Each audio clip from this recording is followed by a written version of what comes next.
It has been brought up by a few people in South Texas this week after Gregg Popovich and Tony Parker's Hall of Fame speeches that neither one of those men recognized Kawhi Leonard in respective Hall of Fame speeches this past weekend. Well, one can only surmise that while Kawhi Leonard was the catalyst of the 2014 NBA championship Spurs team, there is still bad blood and weird feelings that exist between the two camps. Right after Kawhi Leonard won MVP of the Finals in 2014, that's when bad blood began to boil. It wasn't long after that Leonard had the very bad knee injury that would lead to him missing pretty much an entire season.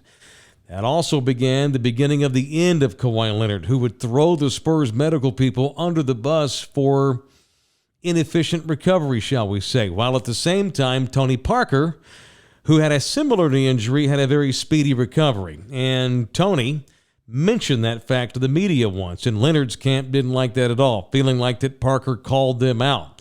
Not only was Tony, according to them, accusing their guy Leonard of milking his knee injury, but they felt like Parker was also using that as a way to call Kawhi Leonard out for wanting out of San Antonio and thus milking the knee injury. So there's bad blood that occasionally still boils in what wound up being a shocking divorce between Kawhi Leonard and the San Antonio Spurs. Perhaps some of that is the reason why we didn't have a Kawhi Leonard mention during the Hall of Fame speeches on Saturday night, especially from Tony Parker.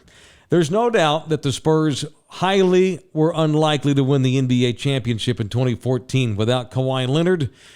It's just that few people around these parts are still willing to admit it, or at least they don't want to. That's how bad that divorce was. Covering the Spurs and the NBA, I'm Mike Taylor.